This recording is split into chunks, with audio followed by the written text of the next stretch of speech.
Puji Tuhan. Shalom Bapak Ibu.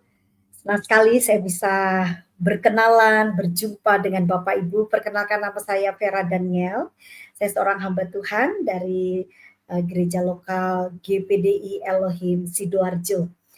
Saya senang sekali bisa berkenalan dengan Bapak Ibu. Saya berharap meskipun mungkin kita tidak kenal secara langsung ya Bapak Ibu, tapi bagaimanapun juga kalau kita percaya kepada Tuhan Yesus, kita adalah satu keluarga di dalam Tuhan. Puji Tuhan, sebelum kita mempelajari materi hari ini, kebenaran firman Tuhan yang memberikan kekuatan kepada kita semua, mari sama-sama kita tundukkan kepala kita awali di dalam doa. Tuhan, kami bersyukur buat hari ini. Kami percaya Engkau ada bersama dengan kami. Kami perlu Tuhan, tuntunan Tuhan. Firman-Mu adalah pelita di dalam langkah hidup kami. Kami sebagai manusia yang tidak sempurna, tapi kami bersyukur kami punya Tuhan yang sempurna, yang membuat hidup kami dari yang tidak ada apa-apanya menjadi berguna karena campur tangan Tuhan yang baik atas hidup kami. Kami percaya Tuhan, hari ini kami pasti diberkati oleh Tuhan. Tuhan pasti tolong kami. Urapi hamba-Mu, urapi setiap umat-Mu yang bergabung di dalam pelayanan online ini. Dalam nama Tuhan Yesus Kristus kami mengucap syukur. Haleluya. Amin. Puji Tuhan. Bapak Ibu Saudara sekalian, saya sangat yakin bahwa hari-hari ini kita sedang memasuki ini bulan kedua ya, di awal 25. Dan saya sebagai seorang hamba Tuhan, saya punya satu gaya hidup saya kalau mau mengakhiri tahun, mengawali tahun ya bersama dengan gembala, tentu kami bergumul di dalam doa ya. Saya sebagai wakil gembala, jadi saya memiliki mentoring ya Bapak Ibu gembala saya di gereja lokal.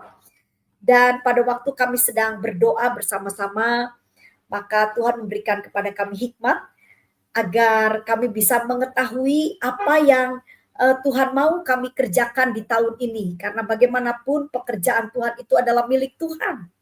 Jadi setidaknya sebagai hamba-hamba Tuhan kami selalu bertanya kepada Tuhan apa yang harus kami kerjakan di tahun ini. Dan puji Tuhan Bapak Ibu, di tahun ini saya pribadi beserta dengan gembala memiliki satu informasi yang begitu jelas ya secara rohani, di mana Tuhan meminta kami untuk kami tetap menjadi garam, menjadi terang, menjadi saksi Kristus meskipun mungkin kondisi saat-saat ini di dunia ini tidak terlalu baik. Tapi saya percaya kalau ini perintah Tuhan, saya yakin Tuhan juga yang memberikan kami kekuatan. Sebab itu Bapak Ibu, saya ingin sharing dengan Bapak Ibu kebenaran firman Tuhan, materi yang berjudul tentang menjadi saksi Kristus. Apapun yang terjadi, panggilan kita Bapak Ibu adalah kita menjadi berkat. Saya percaya semua kita dipanggil Tuhan ya. Alkitab katakan semua orang, banyak yang dipanggil. Tetapi sayang sekali firman katakan sedikit yang dipilih. Ya, sedikit yang dipilih. Kenapa? Karena mungkin ketika yang dipanggil ini, ketika Tuhan memanggil saya dengan saudara, lalu mungkin ada hal-hal yang kita tidak penuhi, kita tidak taati sehingga pilihan akhirnya tidak terjadi pada kehidupan kita. Tapi hari ini biarlah saya dengan Bapak Ibu benar-benar terpilih oleh Tuhan. Bagaimana panggilan Tuhan kepada saya dengan saudara di mana kita menjadi terang dan menjadi garam bagi dunia ini. Tuhan memanggil kita eklesia, gereja, itu dipanggil dari kegelapan pada terang. Di mana dengan tujuannya kita harus menjadi terang dunia ini. Mari Bapak Ibu kita akan awali penyampaian firman Tuhan saat ini. Ya, pembelajaran firman Tuhan terambil dari Matius pasal yang kelima, ayat 13 sampai dengan ayatnya yang ke-16. Untuk menjadi saksi Kristus, Bapak Ibu, ayat ini akan menjadi tuntunan bagi saya dengan saudara bagaimana supaya kita menjadi garam terang dunia ini. Matius 5 ayat 13 sampai 16, firman Tuhan berkata demikian. Kamu adalah garam dunia. Jika garam itu menjadi tawar, dengan apakah ia diasinkan? Tidak ada lagi gunanya selain dibuang dan diinjak orang. Kamu adalah terang dunia. Kota yang terletak di atas gunung tidak mungkin tersembunyi. Lagi pula orang tidak menyalakan pelita lalu meletakkannya di bawah gantang, melainkan di atas kaki dia, sehingga menerangi semua orang di dalam rumah itu. Ayat 16 jelaskan dikatakan, demikianlah hendaknya terangmu bercahaya di depan orang, supaya mereka melihat perbuatanmu yang baik dan memuliakan Bapamu yang di surga. Bapak Ibu, ketika pertama kali saya menjadi anak Tuhan, ya saya punya latar belakang memang agak sedikit kurang nyaman didengar Bapak Ibu. Saya dulu tidak mengenal Tuhan. Nah, waktu saya mengenal Tuhan itu awal-awal saya hanya mengerti bahwa mengikut Tuhan Yesus kita akan bisa melihat masa depan yang cerah. Itu saja. Karena saya mengenal Tuhan di masa-masa remaja. Sehingga pada saat itu anak-anak remaja hanya tahu bagaimana masa depanku. Nah, apa yang terjadi Bapak Ibu, bergulir waktu, saya sampai di satu titik Tuhan memanggil saya sepenuh waktu untuk ada di ladang Tuhan. Selesai lulus dari tingkat SMA, saya menyelesaikan tingkat SMA saya. Lalu untuk saya masuk sekolah Alkitab, saya harus di training selama 2 tahun. Nah, ketika saya ada di pastori, digembleng oleh gembala sidang, disitulah saya mulai mempelajari apa sih arti kekristenan. Ya, saya masih banyak pertanyaan sama Tuhan waktu itu. Ya, tapi saya tetap tahu, oh pokoknya kalau saya ikut Tuhan, saya pasti punya masa depan yang cerah. Hanya sampai di situ. Sampai ketika saya diberikan oleh Tuhan kesempatan untuk belajar Alkitab di sekolah Alkitab, barulah Bapak Ibu saya bisa memahami. Ketika saya mengerti ternyata mengikut Tuhan Yesus itu ada tujuan. Ada sesuatu yang perlu kita pahami. Dan tujuan yang paling jelas, ketika kita mengikut Tuhan, kita itu akan diubahkan oleh Tuhan. Ya. Diubahkan dari cara hidup yang lama pada kehidupan yang baru. Di mana dikatakan kita menjadi ciptaan yang baru. Nah, kalau saya dengan Bapak Ibu mempelajarinya dengan begitu teliti, kenapa kita harus berubah? Kenapa Tuhan memberikan satu kondisi pada kerohanian kita yang dikategorikan itu adalah ciptaan baru? Ternyata Bapak Ibu, tujuannya adalah karena Tuhan mau supaya kita bisa menyaksikan atau hidup kita ini memancarkan tentang pribadi Tuhan sendiri. Kita menjadi suratan-suratan yang terbaca. Kita menjadi terang dan garam bagi dunia ini. Itulah panggilan Tuhan bagi kita. Kalau saya dengan saudara menjadi orang Kristen, Kristen adalah pengikut Kristus.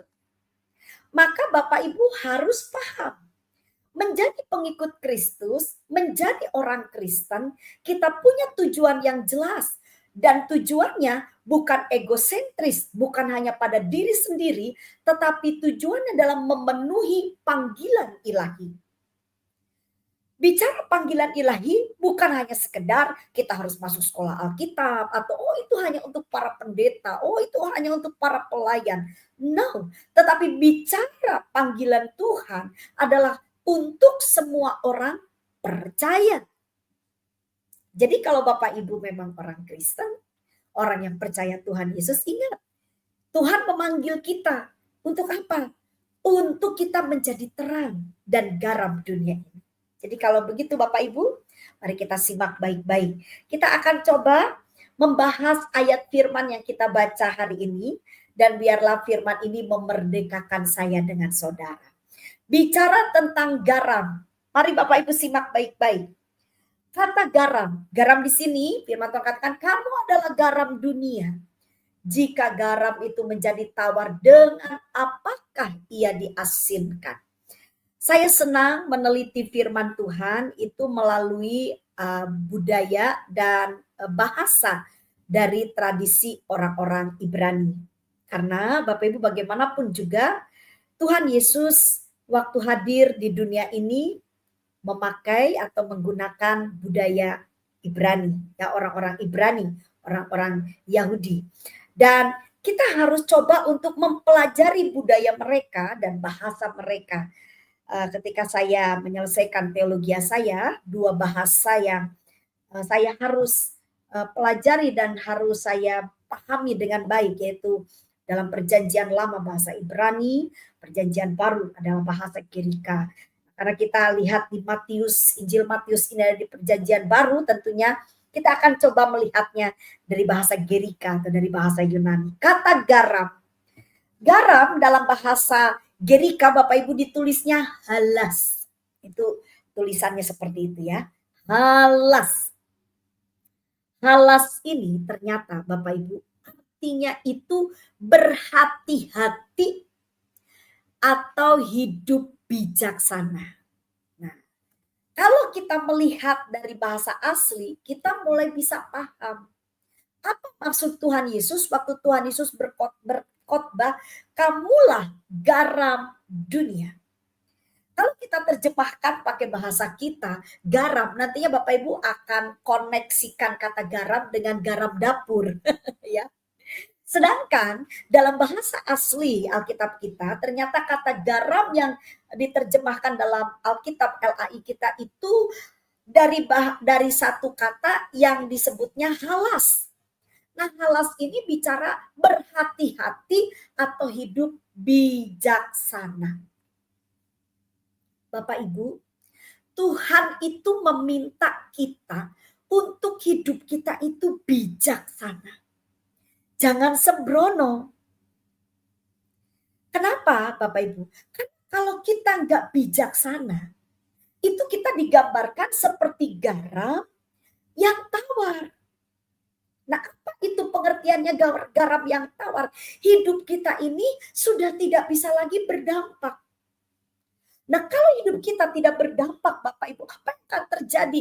Ayatnya jelas sekali dikatakan bahwa orang akan menginjak kita. Kalau garam itu sudah menjadi tawar, maka garam itu akan diinjak, hanya akan diinjak-injak. Ini jelas sekali pernyataan Tuhan bagi kita. Seringkali saya berpikir, orang Kristen, kenapa Tuhan memanggil kita menjadi anak-anak Tuhan? Apa Tuhan mau apa terhadap kita? Apakah hanya sekedar, oh ya supaya kamu yang tadinya dulu udah bisa makan, sekarang bisa makan? Apakah cukup sampai di situ? Maaf ya Bapak Ibu, saya ini ibu kandung saya. Itu dulu ibu kandung saya itu punya pekerjaan yang bertolak belakang dengan iman kita ya. Jadi mama saya ini seorang dukun santet. Saya ini dibesarkan dengan dunia okultisme yang sangat kuat, Bapak Ibu. Jadi saya suka melihat bagaimana cara ibu kandung saya itu dalam menolong orang, ya, karena seorang dukun kan, ya dibilangnya menolong orang. Nanti kalau orang-orang itu datang bek mama saya, Bapak Ibu ya, ada yang miskin, ada yang sakit, ya, ada yang nggak punya jodoh, datang bek mama. Apa yang mama saya lakukan?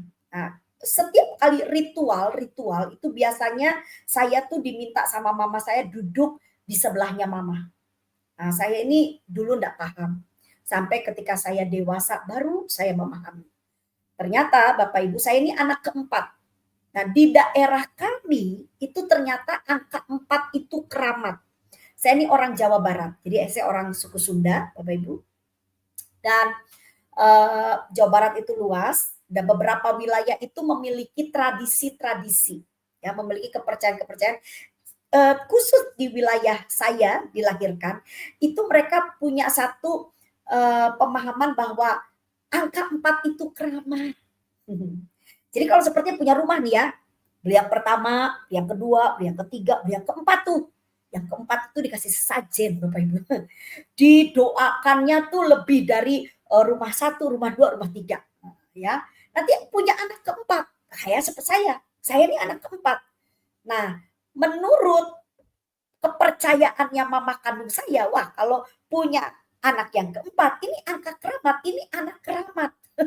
Jadi saya itu Bapak Ibu, kalau mama saya sedang ritual dengan kuasa kegelapan, saya selalu dibawa oleh mama saya. Sampai kalau Jumat Kliwon ya, atau hari-hari tertentu bagi menurut mama saya, kepercayaan mereka itu hari-hari yang cukup penuh kuasa. Ya, jadi saya itu diminta untuk memberikan sesajen. Nah, jadi mama saya punya rumah cukup besar. Nah itu di lantai 2 itu ada satu kamar yang tidak boleh orang masuk. Ya sama mama saya dikunci. Nah itu setiap hari-hari tertentu dibuka, saya yang disuruh mama itu memberikan sesajen. Masuk ke dalam kamar. Masuk itu ya Bapak Ibu enggak boleh kasih pantat gitu, nggak boleh saudara Pak ya. Jadi nggak boleh belakangin. Saya harus ke depan gitu.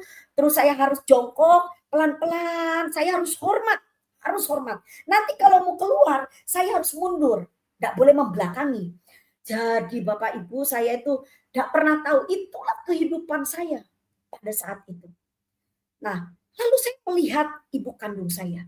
Apa yang dilakukan ibu kandung saya? Kalau ada orang yang sakit nih, ya, yang timpang, datang mbak mama saya, Bapak Ibu. Itu mama saya itu cuman kumur-kumur air, jampi-jampi semprot. Loh, iku yang lumpuh itu loh Bapak Ibu bisa berjalan. Yang lumpuh itu bisa berjalan. Loh, saya lihat loh dengan mata saya. Orang yang susah, ya, gak punya uang datang mbak mama saya, nanti sama mama saya itu dibilangin, ya nanti kamu harus begini syaratnya. Itu kalau dipenuhi, datang lagi tuh, datang ke mama saya tuh sudah bawa uang banyak. Nanti kasih sama mama saya uang. Jadi Bapak Ibu saat itu, saya berpikirnya begini, apa tujuan kita ini jadi orang Kristen? Apa tujuan kita jadi orang Kristen hanya supaya yang sakit disembuhkan? Sakit kita menjadi sembuh? Atau yang miskin jadi kaya? Yang kita dulu enggak punya apa-apa terus sekarang punya apa-apa? Kalau kita cuma punya pandangan sampai seperti hanya sebatas itu Bapak Ibu. Apa bedanya kita dengan orang-orang yang tidak percaya Tuhan? Juga itu yang dicari mereka. Tapi ternyata ketika Tuhan Yesus memanggil saya dengan saudara untuk menjadi orang percaya, ternyata tujuan kita ada yang lebih. Bukan hanya sekedar kita menikmati hidup ini dari yang tidak baik menjadi baik, dari yang miskin menjadi kaya, dari yang sakit menjadi sembuh. Tidak sebatas hanya itu, meskipun itu bisa Tuhan lakukan bagi kita. Tuhan bisa lakukan. Tetapi tujuannya adalah supaya saya dengan Bapak Ibu menjadi garam. Apa maksudnya menjadi garam? Berdampak. Menjadi pengaruh yang kuat. Sehingga kita bisa menjadi kesaksian bagi dunia ini. Sebab itu Bapak Ibu, yang pertama yang harus Bapak Ibu pahami. Ketika saudara mau memenuhi panggilan Tuhan untuk hidup kita berguna, maka Tuhan katakan kita harus halas. Halas itu bicara bijaksana. Bagaimana saya dengan saudara bisa bijaksana? Ajaran Tuhan Yesus sangat jelas. Ketika Tuhan Yesus pernah mengajar bagaimana memperlihatkan orang-orang yang bijaksana, Tuhan katakan orang yang bijaksana itu seperti orang yang sedang membangun rumah. Ya, dibangun di atas batu karang yang teguh, tidak dibangun di dasar yang cepat terbakar atau cepat habis, tapi dibangun di batu karang yang teguh. Artinya apa? Ketika badai, topan, angin apapun melanda rumah itu tidak akan roboh. Itu khotbah Tuhan Yesus, Bapak Ibu. Terus katakan, inilah gambaran orang yang bijaksana. Lalu para muridnya bertanya, guru, rabi, itu maksudnya apa ya guru kan? Aduh, seperti membangun rumah. Oh, di atas batu karang yang teguh itu kayaknya kayak gimana? Lalu Tuhan Yesus menjelaskan. Siapakah yang dimaksud gambaran orang-orang yang membangun rumah di atas fondasi yang kuat? Lalu dijelaskanlah oleh Tuhan Yesus adalah mereka yang mendengar firman dan melakukannya. Jadi orang bijaksana itu orang yang suka sekali mencintai Taurat Tuhan, merenungkannya siang dan malam, dan melakukannya. Jadi kalau saya dengan Bapak Ibu betul-betul mau memenuhi panggilan saudara, saudara mau jadi orang Kristen yang sejati, saudara betul-betul ingin hidup saudara ini berdampak menjadi saksi Kristus, maka yang pertama yang harus kita lakukan, Bapak Ibu dengan saya harus mencintai Taurat Tuhan, harus mencintai firman Tuhan. Dibaca ya Bapak Ibu Alkitabnya. Ketika Bapak Ibu membaca firman Tuhan, kalau tidak mengerti, ditanyakan. Jangan diolah sendiri ya. Apalagi kalau saudara tidak punya background teologi yang baik. Ditanya, bertanya kepada hamba-hamba Tuhan yang mereka memiliki pengetahuan firman yang lebih dalam.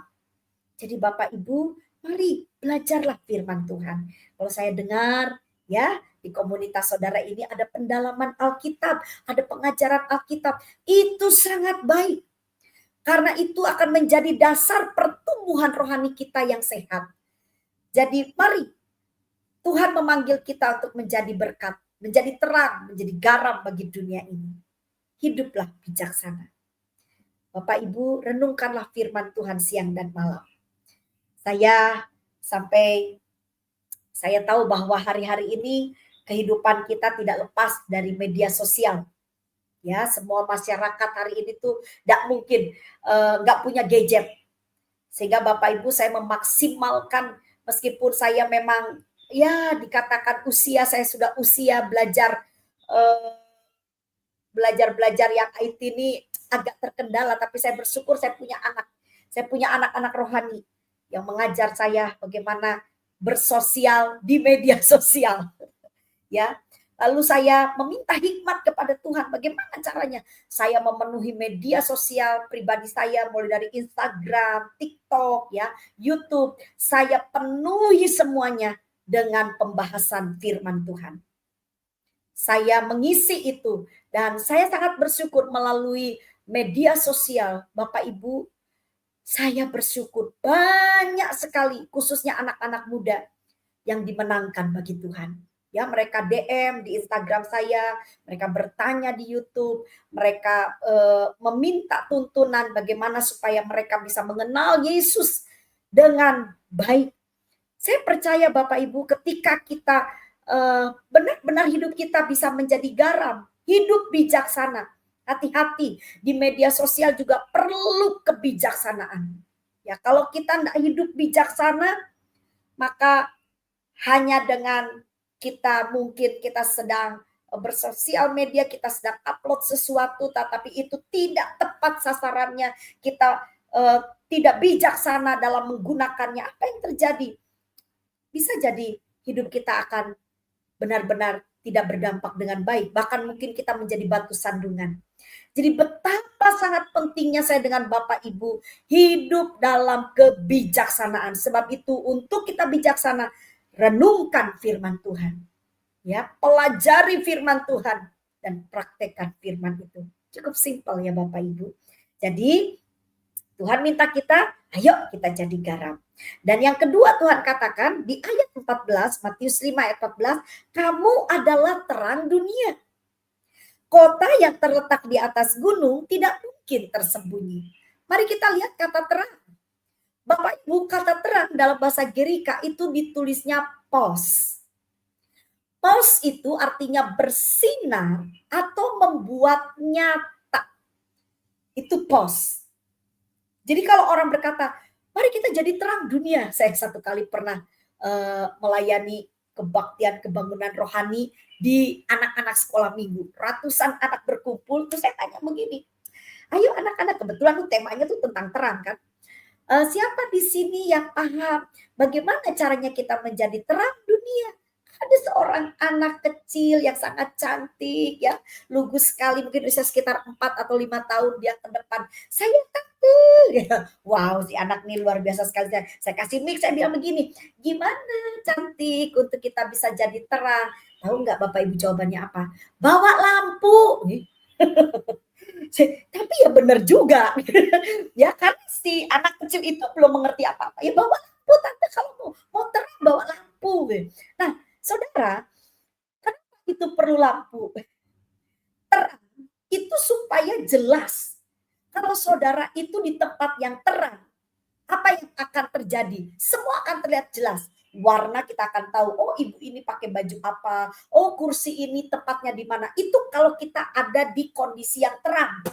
Ya, jadi kata terang itu Bapak Ibu yang ditulis dalam kata pos di sini dalam bahasa aslinya itu adalah membuat nyata, ya, tidak abstrak lagi, nyata. Dan saya mau bilang sama Bapak Ibu, ketika Tuhan memanggil saya dengan saudara, menjadikan kita sebagai pengikut Kristus, tujuannya adalah supaya Tuhan itu nyata di dunia ini. Jangan sampai tetangga kita, orang-orang kita kenal ya, melihat kita itu bukan membuat Tuhan nyata, tapi membuat orang berpikir gini, emang Tuhannya dia benar yang ada. Waduh, yang harus terjadi kalau saudara betul-betul mau jadi saksi Kristus, itu sampai orang lain itu bisa lihat kita, wih dia itu betul-betul ya disertai Tuhan.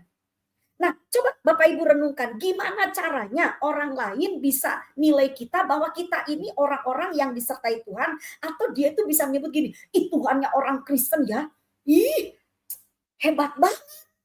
Coba bagaimana itu supaya orang bisa betul-betul mempercayai bahwa kita punya Tuhan yang hebat, membuat nyata kehebatan Tuhan kita. Yaitu dengan apa? Dengan saudara betul-betul menghidupi dan saudara membuat kuasa Tuhan itu nyata atas hidup saudara. Bapak Ibu, sebenarnya waktu saya masuk sekolah Alkitab, tujuan utama saya bukan untuk berkhotbah, jujur aja. Apalagi saudara, kalau saudara memahami latar belakang saya, jadi saya ini dilahirkan agak cacat, Bapak Ibu. Karena ketika saya dikandung oleh ibu kandung saya, itu mama saya sudah menjalin hubungan dengan kuasa kegelapan dan ternyata saya adalah salah satu anak yang ditumbalkan oleh ibu kandung saya. Sehingga ketika saya lahir, cacat saya Bapak Ibu. Nah, kecacatan saya salah satunya adalah ini, kepintaran IQ saya Bapak Ibu, bukan jongkok lagi, meper Bapak Ibu. Karena memang iblis itu tidak suka manusia itu hidup baik. Ya, kenapa kita bisa hidup lebih baik ketika kita punya logika, ketika kita punya cara berpikir yang baik, maka hidup kita bisa jadi lebih baik. Yang diambil oleh setan apa? Cara berpikir saya. Jadi saya itu sama dengan, kalau bisa dibilang sama dengan anak-anak yang ya kurang kurang seon katanya orang ya. Jadi bicara saya enggak lancar, kalau saya dengerin orang bicara itu untuk memahami juga kurang Bapak Ibu. Bayangkan saudara, saya lahir dengan kondisi yang seperti itu. Tapi Bapak Ibu tahu bagaimana cara Tuhan itu menolong saya. Ya, saya tanpa operasi, tanpa ada tangan dokter menyentuh tubuh saya. Tapi Tuhan betul-betul menyatakan. Nah, saya masih ingat ya ketika satu kali saya ini sempat diusir Bapak Ibu dari keluarga besar karena saya mempercayai Tuhan Yesus dan mereka menyangka bahwa saya akan sudah menjadi anak gelandangan. Tapi berapa puluh tahun kemudian Tuhan mengizinkan saya untuk saya kembali ke keluarga besar. Saya sudah betul-betul ditolong Tuhan, dipulihkan. Nah, salah satu paman saya ketika melihat saya, mereka kaget. Mereka hanya bilang gini, dokter mana yang buat Vera kayak begini? Disitulah saya cuma bilang, Amang, Vera enggak punya dokter, tapi Vera punya Tuhan. Tuhan Vera lah yang buat Vera seperti ini. Saya khotbah muluk-muluk Bapak Ibu. Saya datang ke keluarga saya yang backgroundnya tidak mengenal Yesus sebagai Tuhan. Mereka terkaget-kaget melihat tubuh saya yang menjadi lebih baik, cara bicara saya yang lancar. Ya, mereka melihat penampilan saya yang lebih layak. Apalagi saya datang ya bawa suami yang ganteng, saudara, Bapak Ibu ya. Sudah suami Bu Vera kayak apa? Ya saudara, saya betul-betul ketika saya bertemu dengan keluarga besar dari ibu kandung saya, mereka terkaget-kaget. Lalu mereka sempat bertanya, "Per, kamu ini dioperasi?" Enggak, saya bilang saya enggak dioperasi. Dan ketika saya bersaksi, bercerita kepada mereka bahwa semuanya karena Tuhan Yesus. Apa yang terjadi Bapak Ibu? Mereka datang sama saya ketika saya kembali lagi, saudara. Saya cukup kaget ya, karena ada beberapa keluarga yang sakit datang be saya dan mereka nggak percaya Tuhan Yesus. Tapi karena mereka dengar bahwa saya dipulihkan, saya sudah berubah karena Tuhan saya, apa yang terjadi? Mereka bawa itu yang sakit-sakit dan suruh saya doakan. Mereka bilang, "Vera, tolong doakan. Minta sama Tuhannya Vera supaya ini paman disembuhkan, ini bibi disembuhkan." Saudara, dengar baik-baik. Hari-hari ini kita harus menjadi garam dan terang dunia. Dan bagaimana caranya kita menjadi terang? Bukan berarti Bapak Ibu bawa neon, bawa lampu, atau saudara mungkin pakai make up yang supaya kelihatan terang gitu. Bukan begitu. Bapak Ibu, tetapi untuk kita menjadi terang, kita harus menyatakan kuasa Tuhan atas hidup kita. Dan saya mau bilang sama Bapak Ibu, Allah yang kita sembah adalah Allah yang berkuasa. Allah yang betul-betul sanggup memulihkan kehidupan kita. Jika hari-hari ini Bapak Ibu mengalami masalah, jika hari-hari ini Bapak Ibu mungkin berhadapan dengan kondisi yang sulit, dengar baik-baik, di situ adalah kesempatan saudara bisa meminta kuasa Tuhan terjadi atas hidup saudara. Dan itu adalah satu momen kalau saudara mengalami kuasa Tuhan, saudara dapat menjadi terang bagi dunia ini. Saya sangat percaya ketika saya dengan Bapak Ibu menjadi saksi Kristus, itu adalah sesuatu yang akan mengubah kehidupan kita menjadi lebih baik. Jadi Bapak Ibu, sekali lagi, kalau saya simpulkan bagaimana kita menjadi saksi Kristus, saudara, yang pertama di Matius 15 ayat 13, kita harus menjadi garam, yaitu kita harus menjadi bijaksana.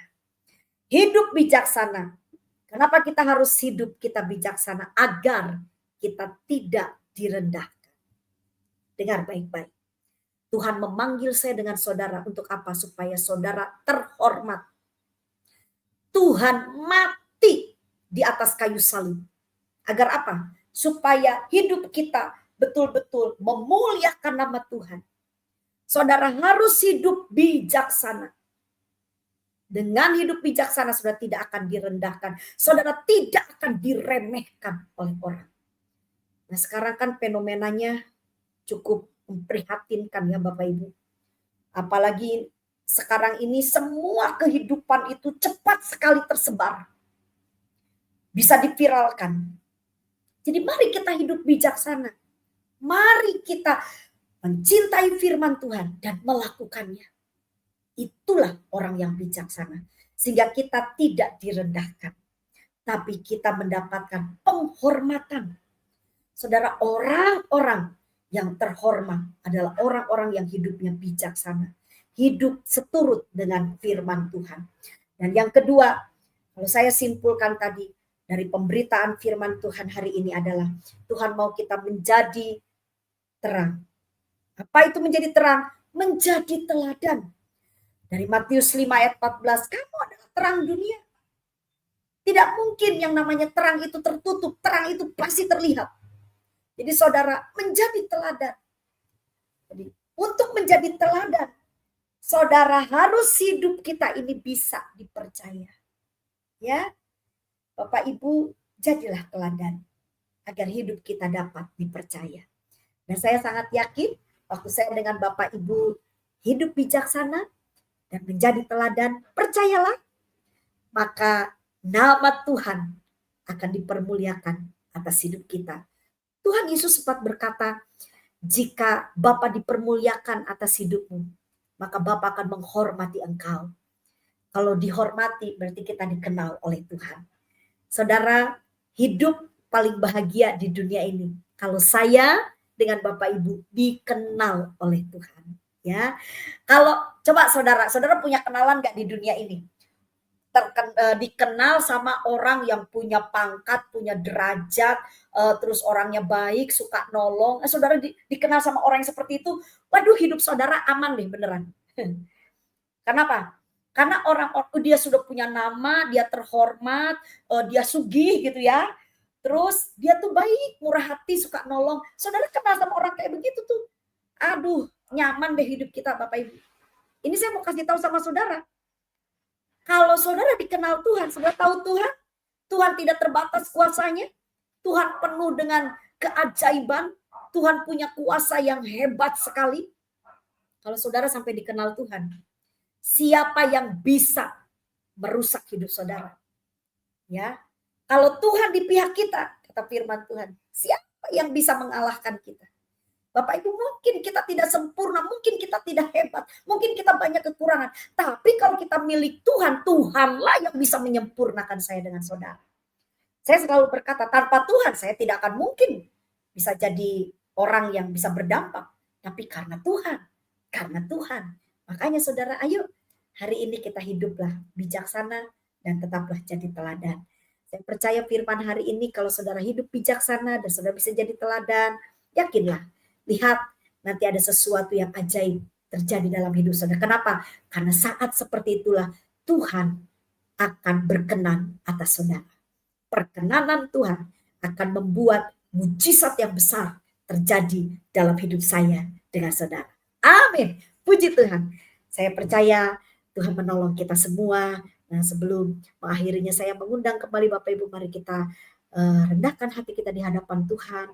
Kita akan berdoa bersama-sama. Terima kasih Tuhan Yesus. Kami mengucap syukur buat hari ini. Biar pembelajaran firman Tuhan hari ini benar-benar membuat kami dapat memahami panggilan kami di dalam dunia ini. Engkau memanggil kami Tuhan supaya hidup kami menjadi dampak yang baik. Biarkan kami menjadi garam dan terang bagi dunia ini. Tolong kami Tuhan, berkati komunitas sesuai dan kami serahkan semua hamba-hambamu di komunitas ini dalam tangan Tuhan. Kami percaya Tuhan Yesus, semua kami yang hidup seturut dengan firman Tuhan kami pasti ditolong Tuhan. Kami pasti diberkati oleh Tuhan. Di dalam nama Tuhan Yesus Kristus, kami sudah berdoa dan mengucap syukur. Haleluya. Amin.